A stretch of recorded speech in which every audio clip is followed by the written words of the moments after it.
Hello friends, जय श्री राम।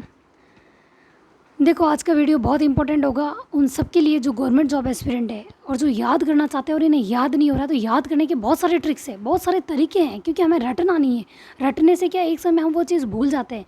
तो हमें भूलने जैसा काम ही क्यों करना, क्योंकि हमारे पास इतना समय नहीं होता कि हम उतनी की उतनी एनर्जी या उतने एफर्ट हम नेक्स्ट टाइम फिर लगा सकते हैं। रिवीजन के टाइम उतना तो नहीं हो सकता ना।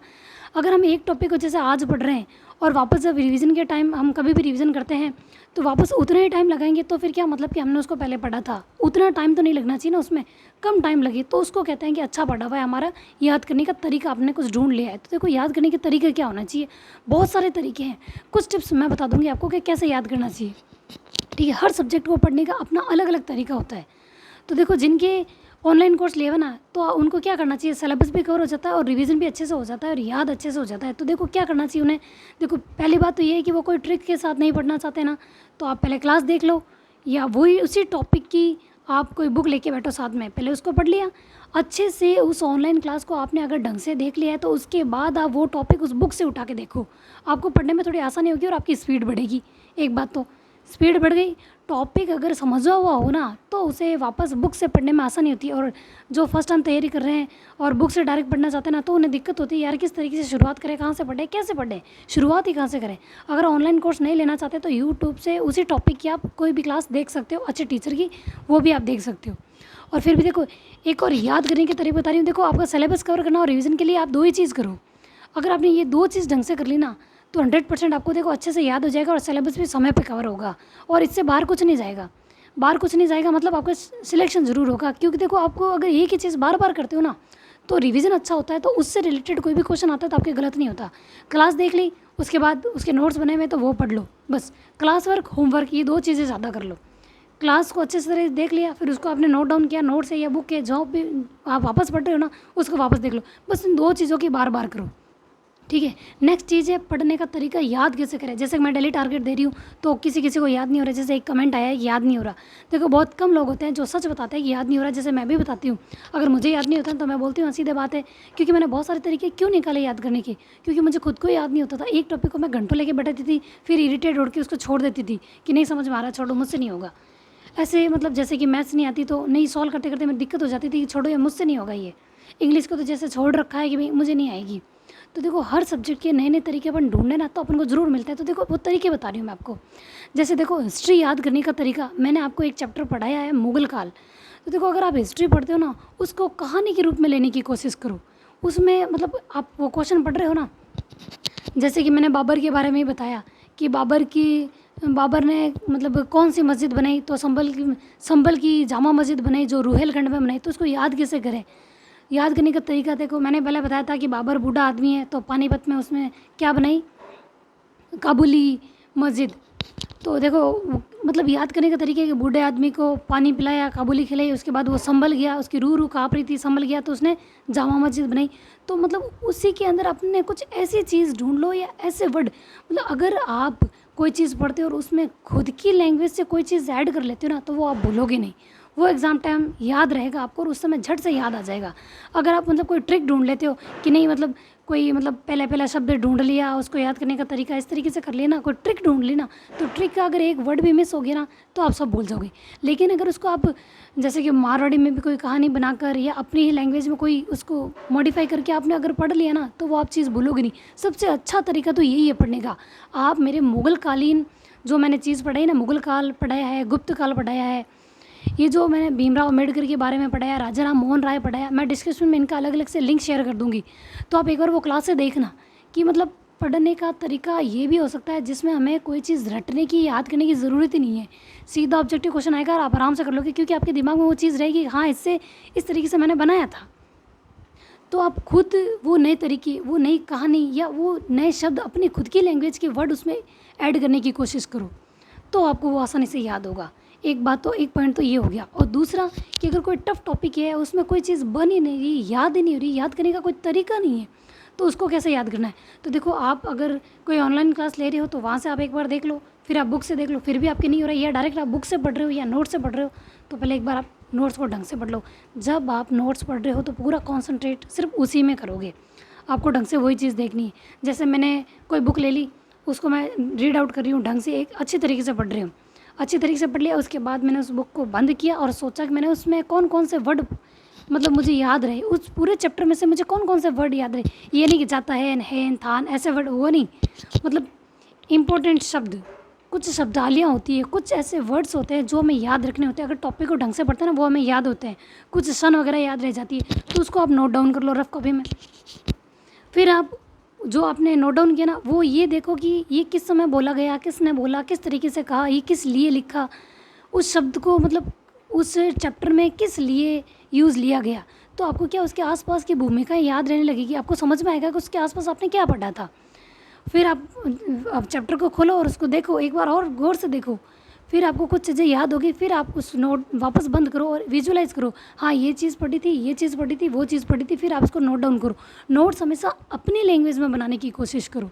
ऐसा नहीं कि सीधा सीधा उठा उठा के लिख लिया। अगर उठा के लिखते भी हो तो उसके अंदर कुछ ऐसे वर्ड आपको नज़र आने चाहिए। मतलब आप जैसे कि नोट्स बना रहे हो तो उस नोट्स में आपको अपने सोची हुई चीज़ें, अपने मॉडिफाई की हुई जो भी आप अपनी शब्दावलियाँ यूज़ लेते हो ना वो आपको उसके अंदर नज़र आनी चाहिए। जैसे कि मैंने मुगल काल पढ़ा है तो उसमें मुझे वो चीज़ें नज़र आ रही है, तो इससे क्या मैं कोई भी क्वेश्चन दूंगी ना तो उसको मैं आराम से करूँगी। आपके क्वेश्चन गलत इसी वजह से होते हैं क्योंकि आपने ये चीज़ बिना सोचे समझे आपने आंसर राइट कर दिया। देखो अगर आपका कोई क्वेश्चन नहीं आ रहा है ना तो आप उसको अटेंड ही मत करो। पाँचों ऑप्शन इसीलिए मैंने दिया था, उसको अटेंड मत करो। आपको पढ़ना इस तरीके से, उसको विजुलाइज करो।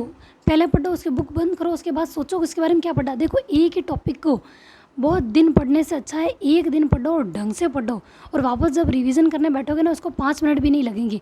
अगर आप अभी आपने ढंग से नहीं पढ़ा ना फर्स्ट डे कि जैसे आप बोलते हो टारगेट दे दिया, टॉपिक कंप्लीट, बस फटाक से कमेंट कर लिया हाँ मेरा टॉपिक कंप्लीट हो गया, आज का टारगेट कंप्लीट, ये कमेंट कर देते हो। लेकिन कमेंट करने से पहले ये सोचो कि आपको उसमें कितनी चीज़ें याद है। नेक्स्ट टाइम रिवीजन करने में 5 या 10 मिनट से ज़्यादा नहीं लगने चाहिए उस टॉपिक में, तो आपके उसमें मेहनत की भी काम आएगी। नहीं तो नेक्स्ट टाइम जब आप पढ़ोगे ना आपको उतनी ही मेहनत वापस लगानी पड़ेगी, उतने एफर्ट वापस लगाने पड़ेंगे कि यार उसको और ध्यान से देखो और ढंग से पढ़ो। नहीं तो अच्छा ना उसको पहले से ही ढंग से देखो, विजुलाइज करो, उसको नोट डाउन करो, एक रफ कॉपी रखो, उसको लिख लिख के याद करो। याद करने के तरीके इस तरीके से रखो, नहीं तो देखो वापस उतनी ही मेहनत करनी पड़ेगी। तो वापस आप जब एग्ज़ाम के 10-15 दिन पहले रिवीजन करोगे तो आपका सिलेबस कैसे कंप्लीट होगा। जब आप 7-8 महीने में ढंग से सिलेबस नहीं कर सकते हो एक बार भी ढंग से, तो 15 दिन में पूरा सिलेबस कैसे कवर करोगे, रिवीजन के टाइम कैसे करोगे। उसके बाद आपको ऑब्जेक्टिव क्वेश्चन भी तो करने होते हैं ना, तो किस तरीके से करोगे। और देखो ये दिक्कत आती है, एक कमेंट आया था तो ये भी दिक्कत आती है कि जब आपने वो टॉपिक पढ़ लिया है तो उसके बाद भी आप टेस्ट सीरीज़ कर रहे हो तो उसमें आपको क्वेश्चंस नहीं आ रहे। तो देखो हर टॉपिक में कुछ ना कुछ 1-2 वर्ड्स ऐसे होते हैं जो उसमें ऐड किए भी नहीं होते या कुछ कमी होती है। तो जब आप ऑब्जेक्टिव क्वेश्चन पेपर या PYQ क्वेश्चन करते हो ना, प्रीवियस ईयर्स के क्वेश्चन पेपर, तो वो चीज़ें वहाँ पर जहाँ आपको एक्स्ट्रा मिल रही है ना वो चीज़ अपने उस बुक या नोट्स में ऐड कर लो। फिर जब आप नेक्स्ट टाइम रिवीजन करोगे तो वो सारी चीज़ें पढ़ लोगे और वापस टेस्ट दोगे ना तब आपके उसमें से एक भी क्वेश्चन गलत नहीं होगा। ये रखो पढ़ने का तरीका, और ये हो सके ना तो लिख लिख के याद करो, जोर से बोल के याद करो। रिवीजन का टाइम 101% निकालो। एक क्लास वर्क और होमवर्क बार बार करने हैं ये चीज़। और देखो जैसे एक कमेंट आया था कि हिंदी को कैसे पढ़े या किस तरीके से याद करनी चाहिए हिंदी। देखो हर सब्जेक्ट का अलग अलग तरीका होता है।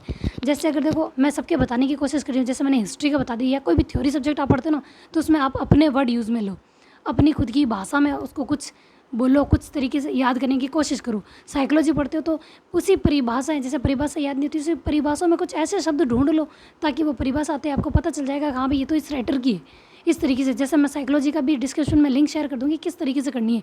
ज्योग्राफी पढ़ते हो तो उसके भी नए नए तरीके हैं कि हमेशा उसको डायग्राम के थ्रू पढ़ने की कोशिश करो। आपकी आंखों के सामने डायग्राम रखो, हाँ ये इस तरीके से था, यहाँ था, ऐसे था, वो डायग्राम से, उसका मैं डिस्क्रिप्शन में लिंक शेयर करूँगी। हमेशा लिख के चीज़ याद की हुई ज़्यादा अच्छे से याद होती है, और अपने शब्द अपनी भाषा में अगर आप कोई चीज़ अपन पढ़ लेते हैं ना तो ज़्यादा अच्छे से याद होती है। और जैसे हिंदी लिटरेचर की बात हुई कि अगर हमारे हिंदी साहित्य तो हम कैसे पढ़े, तो देखो जब 11वीं-12वीं की किताब है, गद्य पद्य की बात है, तो देखो जो पद्य भाग है ना तो वो तो मतलब लाइनें होती है याद करने के लिए, और जो गद्य भाग होते हैं उसमें कहानियों से भी क्वेश्चन आते हैं। कोई एक राइटर का नाम पूछ लिया जाता है या फिर कोई पंक्ति दे दी जाती है, ये किसने बोला था, ये किसने कहा था लाइन देने के बाद, या फिर इसने क्या कहा था, इस तरीके से। तो उसको ना कहानी के रूप में पढ़ने की कोशिश करो कि इसने ऐसे कहा था, मतलब कहानी के रूप में आप ज़ोर ज़ोर से उसको बोलो तो वो कभी चीज़ भूलोगे नहीं। हिंदी पढ़ने का यही तरीका है, क्योंकि मेरे खुद की हिंदी में MA की हुई है और मैंने भी एक बार फर्स्ट ग्रेड का एग्ज़ाम हिंदी से देने की कोशिश की थी, पर मुझे हिंदी में इंटरेस्ट नहीं है इसलिए मैंने ज्योग्राफी को सिलेक्ट किया। फाइनली मेरे दोनों में MA की भी है, ज्योग्राफी और हिंदी में। ठीक है। तो मैंने फाइनल ज्योग्राफी को सिलेक्ट किया, मुझे ज़्यादा इंटरेस्ट ज्योग्राफी में। तो देखो हिंदी पढ़ने का तरीका आप ये रख सकते हो कि आप उसको कहानी के रूप में ज़ोर ज़ोर से, मतलब देखो हिंदी कैसी है उसको लय में पढ़ने की कोशिश करो। जो पद्य भाग है उसको लय में पढ़ोगे तो आप कोई चीज़ भूलोगे नहीं। देखो ज़ोर से बोलना और पद्य भाग को ज़ोर से बोलना एक लय सुर ताल में, तो देखो एक तो पढ़ने का तरीका कुछ मज़ेदार हो जाता है और ये हमको ये चीज़ें याद भी रहती है। ठीक है। और ये कोई पद्य वाली लाइनें तो बहुत आसान रहेगी, क्योंकि आप कोई भी काम करते हुए वो लाइनें आप पढ़ सकते हो, याद कर सकते हो, हाथ में ले ली बोल ली, फिर मतलब ऐसे हिलते हिलते पढ़ो, चाहे कैसे ही पढ़ो, लेकिन उसको पढ़ो, गा गा के पढ़ो। ये हिंदी का हिस्ट्री का बता दिया, साइकोलॉजी का बता दिया, उसी में आपकी परिभाषा जैसे राइटर्स की वगैरह आती है तो उसमें ढूंढने की कोशिश करो। और कोशिश करो कि हर चीज़ को डायग्राम बना के कोशिश करो, कुछ नहीं हो तो फ्लो चार्ट बनाने की कोशिश करो, लेकिन हमेशा लिख लिख के याद करो। अगर लिख के याद कर लिया, लेकिन याद रखना जो भी टॉपिक पढ़ते हो ना उसको हमेशा नोट डाउन करना ही है। लिखना तो है, क्योंकि उंगलियां जो लिख लेती है ना तो अपना दिमाग देखो कितनी चीज़ें काम लेते हैं। हम जब हम पढ़ते हैं एक चैप्टर को पढ़ते हैं तो हमारी आंखें काम में ले रही है, जोर से पढ़ रहे हैं तो हमारा मुंह काम में ले रहा है, दिमाग के शब्द क्या लिखा हुआ है ये सोचने के लिए दिमाग काम ले रहे हैं और लिखने के लिए हाथ काम ले रहे हैं। जब इतनी सारी ज्ञानेंद्रिय हमारी एक साथ काम करेगी तो हमारा कॉन्सेंट्रेशन बढ़ेगा ना, उस समय हमारा ध्यान कहीं और नहीं जाएगा। हम सोचेंगे यार कहीं गलत ना लिख लें, कहीं गलत ना बोल लें, कहीं गलत ना देख लें, कहीं गलत ना सोच लें। तो इतनी सारी चीज़ें हमारी एक साथ काम करेगी। जब इतनी सारी चीज़ें एक साथ काम करी एक ही चीज़ को करने के लिए ना, तो वो चीज़ भूलोगे नहीं और लिख के ही याद करो। एक टॉपिक में ज़्यादा एफर्ट लगाओ एक बार में, ताकि नेक्स्ट टाइम आप उसको सिर्फ 5 मिनट में कवर कर सको। इसलिए मैं कह रही हूँ टॉपिक हो गया इस तरीके से मत करो। किस तरीके से हुआ, आपको कितना याद है ये आपको अच्छे से पता है। भले ही टाइम लग रहा है लेकिन करो, आराम से करो। मैं फर्स्ट जैसे मैं टारगेट दे रही हूँ तो सबसे पहले मैं हिस्ट्री का अपना टारगेट कंप्लीट करती हूँ, उसको लिखती हूँ, याद करती हूँ, फिर बुक बंद करती हूँ, बोलती हूँ कि मैंने क्या किया। भले ही मेरे उसमें टाइम लग रहा है लेकिन नेक्स्ट टाइम जब मैं पढ़ूंगी तब तो टाइम नहीं लगेगा ना। ऑब्जेक्टिव क्वेश्चन करती हूँ तो उसमें चीज़ें ऐड भी करती हूँ। जैसा आप बोलते हो ना मैं कौन सी बुक पढ़ रही हूँ, कुछ चीज़ें ऐसी होती है जो मेरे ऐड की भी होती है, तो मैं क्वेश्चन पेपर भी देखती हूँ तो कुछ चीज़ें उसमें ऐड कर लेती हूँ। हर चीज़ बुक में ना हो और ऑब्जेक्टिव क्वेश्चन में पूछी गई हो तो उसको ऐड करना भी ज़रूरी होता है।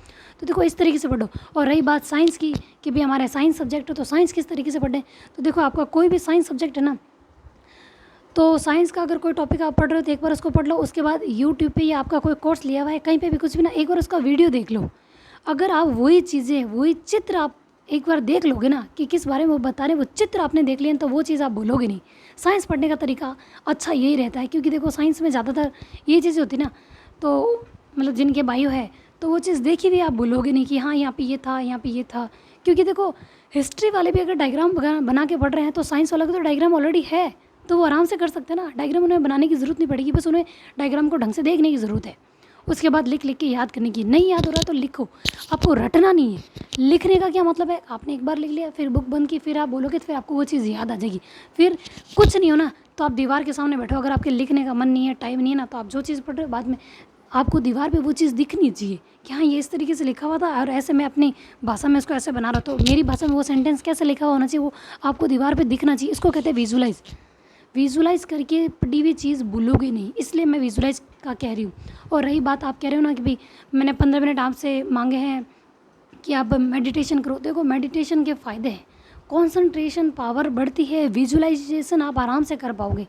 एकाग्रता हो, जब हम एकाग्र हो जाते हैं ना, जैसे मेडिटेशन बार बार करेंगे तो हमारा ध्यान एक जगह लगने की मतलब आदत पड़ जाएगी हमारे दिमाग को। तो हम कोई भी चीज़ कोई टॉपिक पढ़ेंगे ना तो उसको अगर विजुलाइज करेंगे ना दीवार पे, जैसे कि मेरा कंसंट्रेशन पावर अच्छा है तो मैं विजुलाइज करने की कोशिश करूँगी तो मेरा दिमाग सिर्फ उसी टॉपिक की तरफ घूमेगा और वो सेंटेंस जो मैंने खुद ने बनाया ना वो मुझे वहाँ दिखेगा।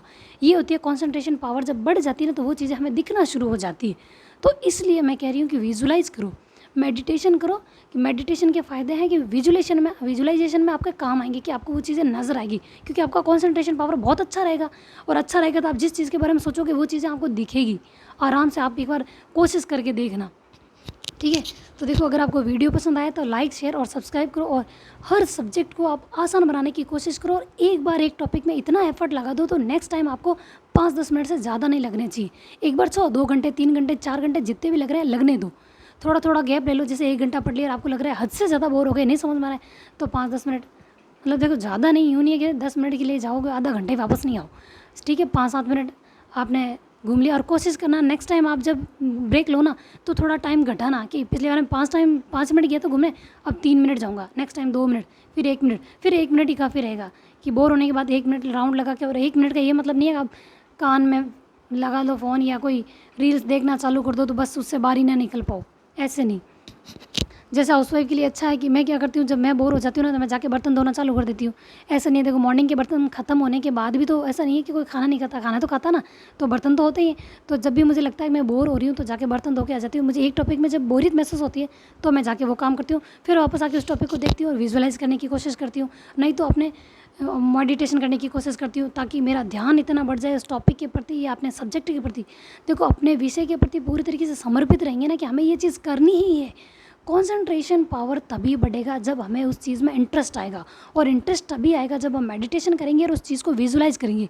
हम अपनी भाषा, देखो हम जैसे मारवाड़ी बोला नहीं, हाँ भैया तो मारो है, मैं यूँ करूँ, तो हमें अपनी भाषा से कितना प्रेम है, उसमें हम बहुत सहूलियत महसूस करते हैं। हम सोचते हैं यार बस मतलब आराम से बोल लेंगे, कोई दिक्कत नहीं आएगी, मारवाड़ी बोलने में कोई तकलीफ को नहीं आवे नहीं। तो क्यों को नहीं आवे तकलीफ? क्योंकि माना वह आदत पड़ गई, और वह आदत लाने वास्ते हमारे कोशिश करनी पड़े।